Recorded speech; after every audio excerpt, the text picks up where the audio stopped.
warahmatullahi wabarakatuh. Waalaikumsalam. Puji dan syukur marilah sama-sama kita panjatkan kehadiran Allah Subhanahu wa taala, karena berkat rahmat dan hidayahnya lah kita telah dapat berkumpul di ruangan ini dalam rangka pengimbasan modul 1.4 budaya positif calon guru penggerak angkatan 6. Dalam pengimbasan budaya positif ini, kami diminta untuk memberikan atau menyampaikan, mengimplementasikan budaya positif kepada rekan-rekan dan guru-guru yang ada di sekolah kita ini.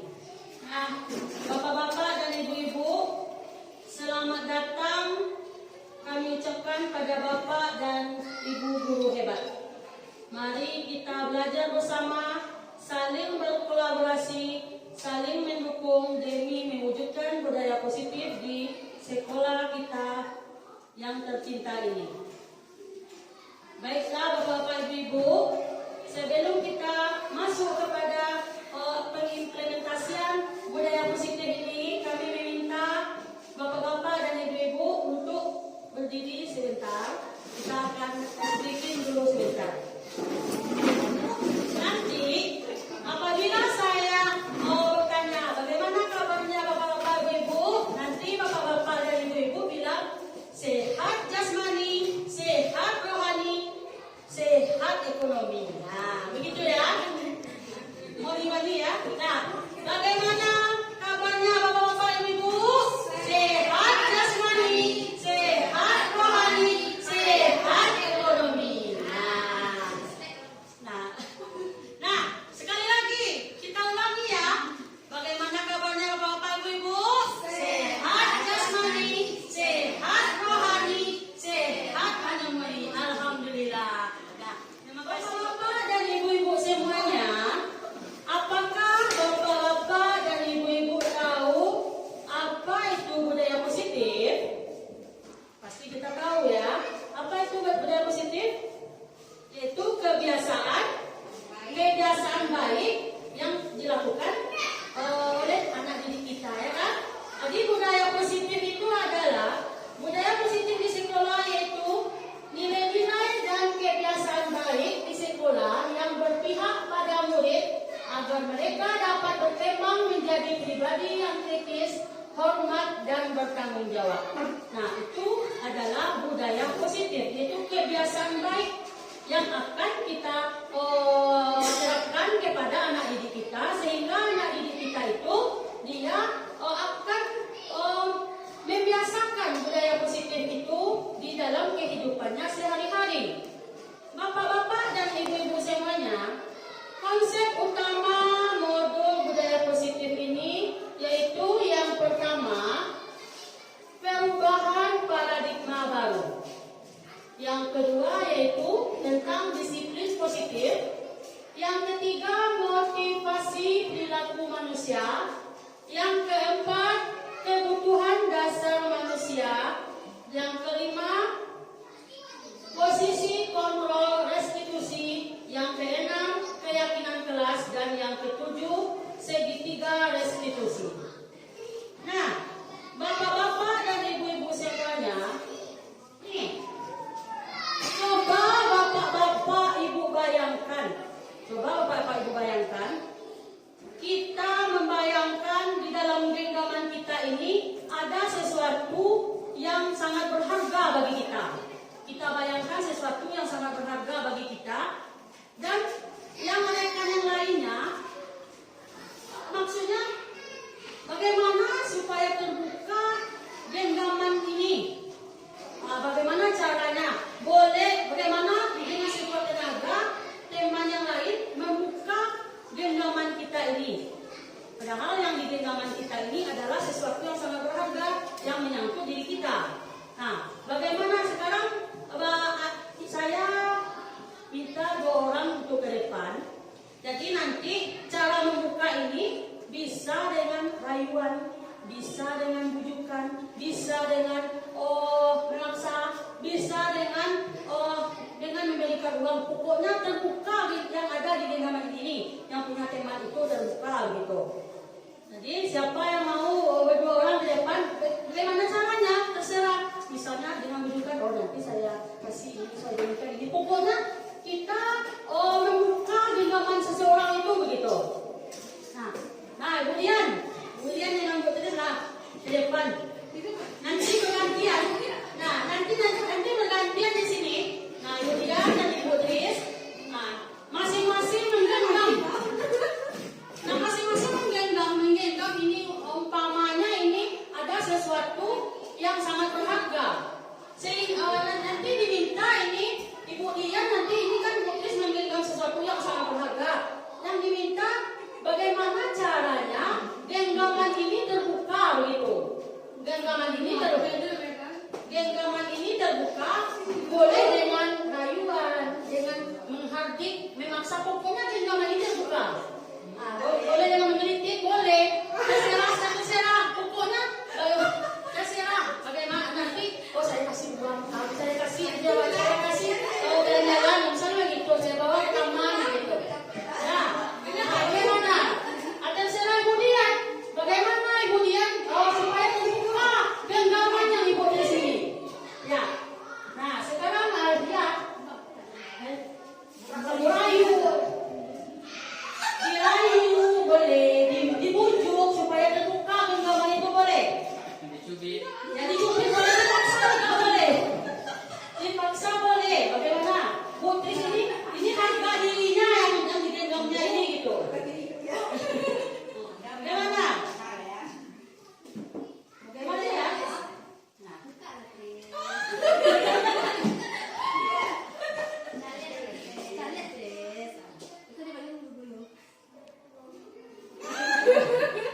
Ya. Sudah. Belum terbuka lagi kan? Belum. Sampai apakah mau Ibu di sini membuka atau tidak? Itu tergantung kemudian merayunya, membujuknya gitu. Buka hatimu saya.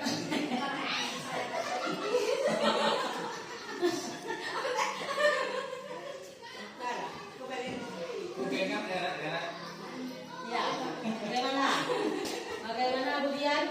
Oh, berarti Nulis tidak mau membuka. Ya. Nah, ini Nulis buka. Akhirnya terbuka. Sekarang Bu Dian lagi. Jadi tadi Ibu Dian membuka genggaman Putri dengan paksa. Ya. Nah, sekarang Ibu Dian lagi yang memegang ini. Nah, bagaimana cara Putri merayunya?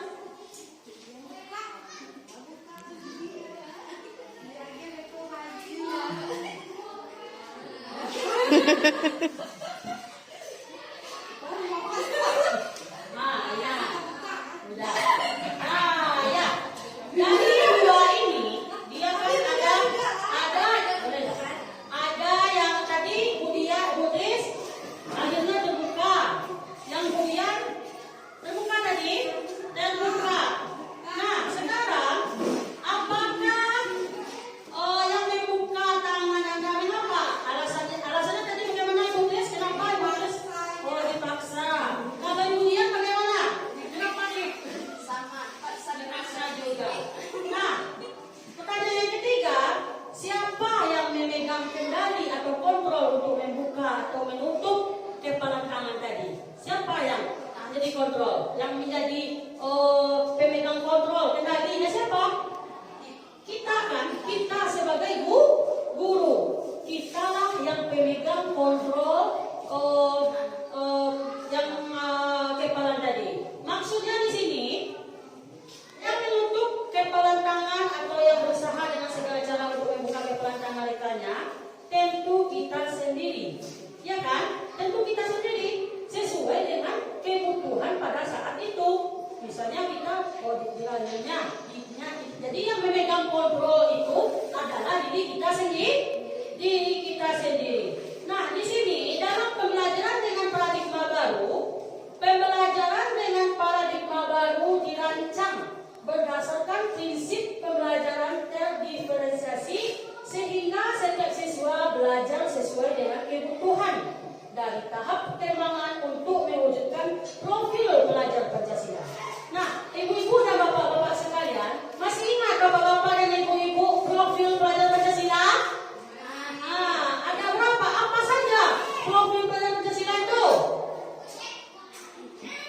beriman dan bertakwa pada Tuhan yang Esa, dan berakhlak mulia, berkepribadian global, gotong royong mandiri, kreatif dan bernalar kritis. Nah, itu adalah profil pelajar Pancasila. Jadi, untuk mewujudkan profil pelajar Pancasila ini, yang menjadi kontrol dari semua itu adalah diri kita sebagai guru. Ini tergantung pada diri kita masing-masing sesuai dengan kebutuhan kita saat itu. Kita lanjutkan yang selanjutnya, yaitu tentang disiplin positif.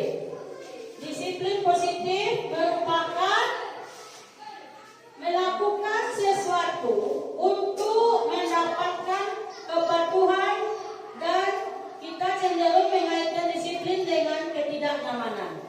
Nah, maksudnya di sini disiplin positif ini, ia melakukan sesuatu untuk mendapatkan kepatuhan. Jadi disiplin, kita menerapkan disiplin itu supaya untuk menerapkan, untuk melakukan sesuatu, begitu.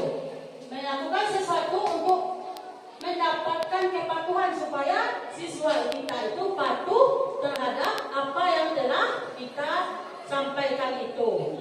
Kemudian sebagai pendidik, tugas kita adalah menciptakan anak-anak yang memiliki disiplin diri, sehingga mereka bisa berperilaku yang sesuai dengan nilai-nilai kebaikan universal yang memiliki motivasi intrinsik dan ekstrinsik. Jadi disiplin positif ini ditujukan kepada anak-anak didik kita. Jadi tujuan disiplin positif ini adalah untuk menimbulkan kesadaran diri anak untuk melakukan sesuatu tanpa ada ancaman atau hukuman. Jadi untuk menerapkan disiplin positif ini, kita tidak ada memberi hukuman kepada anak, tidak memberi ancaman kepada anak, tetapi datang dari diri anak itu sendiri. Itu adalah disiplin positif itu. Kemudian yang berikutnya yaitu motivasi perilaku manusia. Motivasi perilaku manusia. Jadi Diane Gosen menyatakan ada 3 perilaku manusia. Ada 3 perilaku manusia. Yang pertama, untuk menghindari ketidaknyamanan atau hukuman. Maksudnya, ini adalah untuk menghindari ketidaknyamanan ini atau hukuman. Ini adalah motivasi perilaku manusia. Biasanya motivasi ini menghindari hukuman atau ketidaknyamanan. Ini adalah target terendah dari motivasi-motivasi yang lainnya. Jadi ini biasanya orang motivasi perilaku ini dia menghindari hukuman atau ketidaknyamanan untuk mendapatkan imbalan atau penghargaan dari orang lain. Dia melakukan disiplin itu supaya mendapatkan penghargaan. Saya harus datang tepat waktu karena nanti guru saya akan memberikan ujian kepada saya. Misalnya kan mendapatkan penghargaan. Jadi itu yang kedua. Yang ketiga, untuk menjadi orang yang mereka inginkan dan menghargai diri sendiri dengan nilai-nilai yang mereka percayai. Jadi yang ketiga, yaitu dia melakukan disiplin itu dari dirinya sendiri, bukan dari orang lain atau dari untuk mendapatkan penghargaan. Begitu.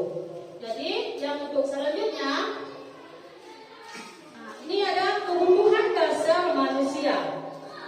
Kebutuhan dasar manusia ini ada 5 kebutuhan dasar manusia. Jadi yang pertama, kebutuhan dasar manusia itu kebutuhan bertahan hidup. Kebutuhan bertahan hidup ini yang adalah kebutuhan yang bersifat fisiologis.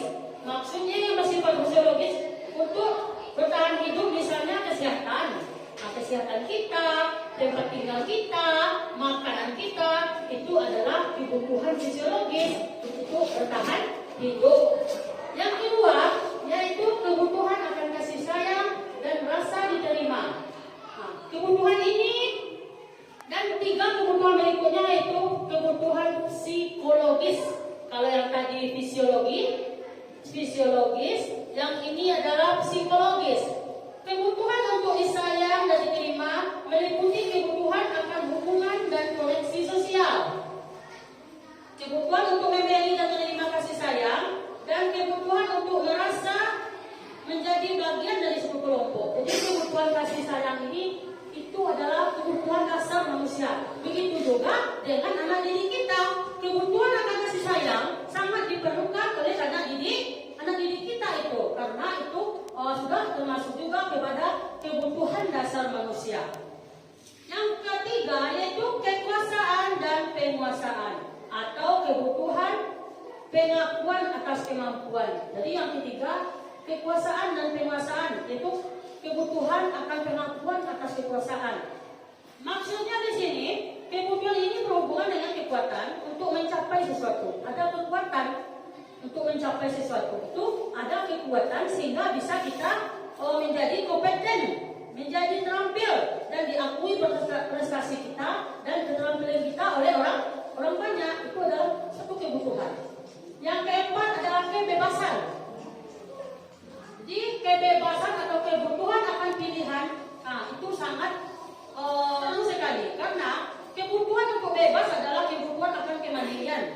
Jadi anak-anak kita juga, anak-anak kita di sini di sekolah kita ini juga harus memiliki kebutuhan dasar ini, itu kebebasan. Dia tidak boleh terlalu dipaksa karena anak-anak didik kita perlu juga bebas memilih apa yang disukainya dan apa yang tidak disukainya. Kebebasan. Kemudian kesenangan. Kesenangan ini adalah kebutuhan untuk mencari kesenangan. Anak-anak didik kita senang bermain begitu dan tertawa bersama-sama teman-temannya, itu juga kebutuhan. Bayangkan hidup tanpa kenikmatan apapun. Tak ada kesenangan, tidak ada tertawa, tidak ada sedih terus. Bisa kita hidup sedih terus, Ibu? Tidak. Jadi kebutuhan kesenangan ini sangat juga diperlukan. Contohnya saja, bagaimana supaya kesenangan kita, kebutuhan kesenangan ini terpenuhi. Misalnya kita pergi refreshing dengan keluarga kita, itu juga merupakan kebutuhan kesenangan. Kemudian ini ada posisi kontrol restitusi. Restitusi yaitu proses menciptakan kondisi bagi murid untuk memperbaiki kesalahannya sehingga mereka dapat kembali ke kelompok mereka dengan karakter yang lebih kuat. Itu menurut Gosen tahun 2004. Jadi restitusi ini menciptakan kondisi murid untuk memperbaiki kesalahannya. Itu disebut restitusi. Ada 5 posisi kontrol restitusi yang dikembangkan oleh Diane Gosen. Yang pertama penghukum. Jadi yang pertama yaitu penghukum. Apa itu maksudnya penghukum? Di sekolah kita juga ada demikian. Kita tidak posisi kontrol ini juga harus dikembangkan di sekolah. Yang maksudnya penghukum ini, seorang penghukum bisa menggunakan hukuman fisik maupun verbal. Orang yang menjalankan posisi penghukum senantiasa mengatakan bahwa sekolah memerlukan sistem atau alat yang dapat lebih menekan murid-murid lebih dalam lagi. Guru yang menerapkan posisi penghukum akan berkata, patuhi aturan saya atau awas. Itu adalah suatu penghukum. Kamu selalu salah. Itu adalah salah satu kata-kata penghukum. Jadi selalu, pasti selalu yang terakhir selesai. Jadi itu juga hukum. Awal kedua, pembuat merasa bersalah. Pada posisi ini biasanya guru akan bersuara lebih lembut. Pembuat rasa bersalah akan menggunakan keheningan yang membuat orang lain merasa tidak nyaman, bersalah atau rendah hati. Kata-kata yang keluar dengan lembut seperti ibu sangat kecewa sekali dengan kamu. Itu pembuat rasa bersalah karena kita ibu sangat kecewa sekali dengan kamu. Sehingga anak itu merasa bersalah. Jadi itu adalah kata-katanya. Berapa kali Bapak harus memberitahu kamu ya? Itu juga kata-kata pembuat merasa bersalah. Ini lagi satu lagi. Gimana coba kalau orang tua kamu tahu kamu berbuat begini? Itu juga pembuat merasa bersalah. Yang berikutnya yang ketiga itu teman.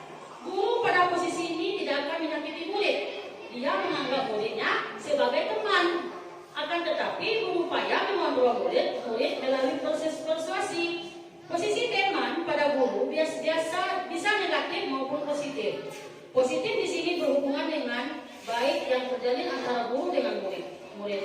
Guru di posisi teman menggunakan hubungan baik dengan humor untuk mempengaruhi seseorang. Contohnya, mereka berkata, ayo bantulah Dewi Bapak ya. Itu salah satu contohnya. Ayo ingat tidak bantuan Bapak selama ini. Ayo ingat tidak bantuan Bapak selama ini. Itu adalah contoh sebagai teman. Kemudian guru sebagai pemantau. Pemantau berarti mengawasi. Jadi guru ini tugasnya mengawasi. Pada saat kita mengawasi, kita bertanggung jawab atas perilaku orang-orang yang kita awasi.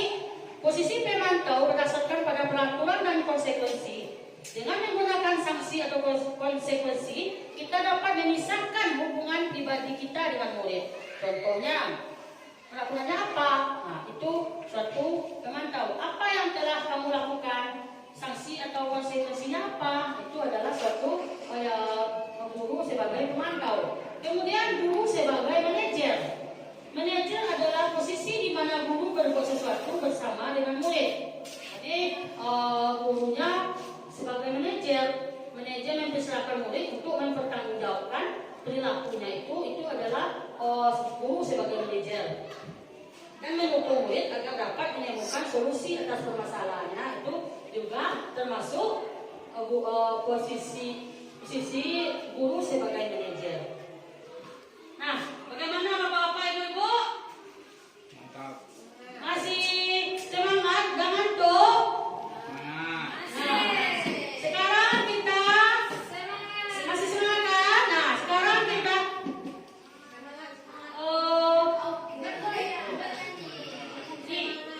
semangat tuh. Tepuk jempol. Jempol kanan, jempol kiri, 2 jempol, bagus. Nah, gitu.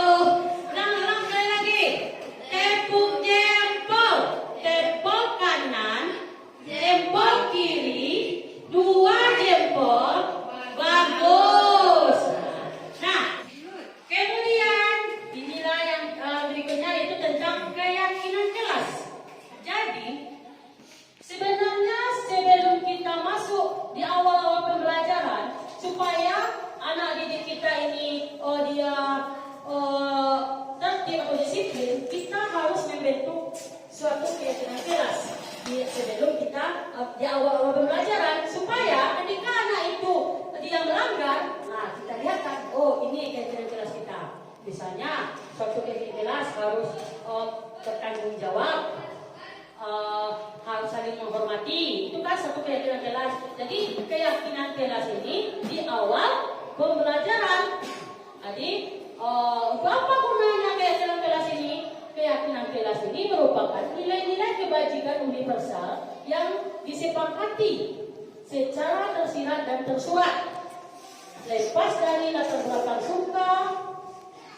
suku, negara, bahasa maupun agama. Jadi selain tersirat juga ada dipajang di dalam papan keyakinan kelasnya, sehingga ketika anak melakukan kesalahan atau tidak membuat PR atau bagaimana, lihat keyakinan kelas kita. Nah, apa keyakinan kelas kita? Oh begini, oh berarti dia tidak melakukan kesalahan. Setelah dia lihat keyakinan kelas, dia akan memperbaiki kesalahannya tersebut. Ini yang selanjutnya itu segitiga restitusi. Ada 3 tahapan restitusi. Restitusi tadi memperbaiki diri. Yang pertama, menstabilkan identitas. Bagian dasar dari segitiga restitusi bertujuan untuk mengubah identitas anak dari orang yang gagal karena melakukan kesalahan menjadi orang yang sukses. Anak yang melanggar peraturan karena sedang mencari perhatian adalah anak yang sedang mengalami kegagalan. Jadi, anak yang mengalami dia melanggar peraturan itu adalah dia sedang mencari perhatian. Itu anak yang mengalami kegagalan. Dan kemudian apabila anak melakukan kesalahan, kita tidak boleh langsung menghukum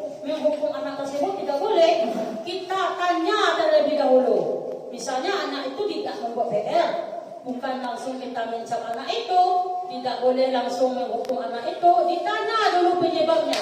Kenapa kamu tidak ber-PR? Nah, inilah yang letaknya di menstabilkan identitas. Nah, contohnya jika ada siswa tidak membuat PR, kita tidak boleh langsung menyalahkan siswa itu.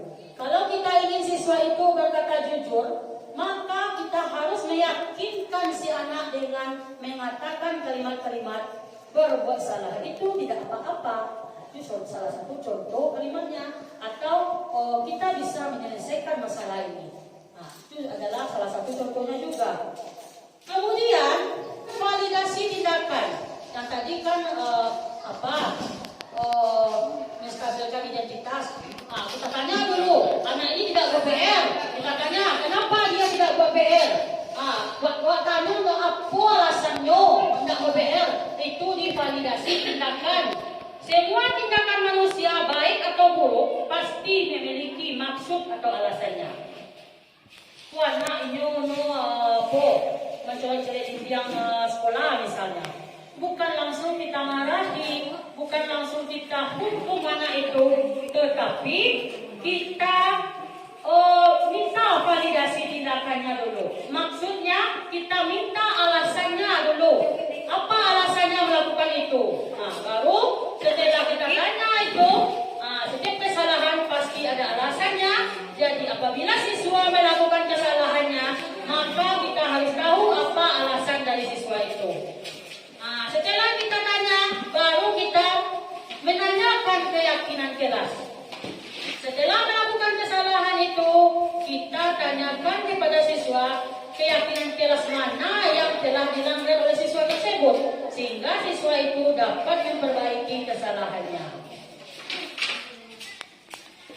Nah, ini ada contoh kasus yang memakai segitiga restitusi yang sudah saya lakukan pada pembelajaran sebelumnya, yaitu tentang segitiga restitusi. Jadi anak ini siswa tidak membuat PR. Ketika anak tidak membuat PR, kita tanya dulu. Kita lakukan segitiga restitusi tadi. Yang pertama, menstabilkan identitas. Supaya dia berkata jujur, kita beri keyakinan supaya dia berkata jujur. Setelah itu, apa alasannya tidak misalnya membuat PR? Kenapa dia tidak membuat PR? Ada alasannya. Kita tahu dulu alasannya. Kemudian yang ketiga baru kita apakan keyakinan tadi, tentang keyakinan jelas tadi. Yang mana yang dilanggarnya? Kalau sudah dia jawab, berarti bagaimana untuk seterusnya, bagaimana untuk perubahannya, sehingga dia tidak melakukan atau mengulangi kesalahan yang sama lagi, begitu. Dan Bapak-Bapak Ibu semuanya, mungkin pengimbasan materi budaya positif saya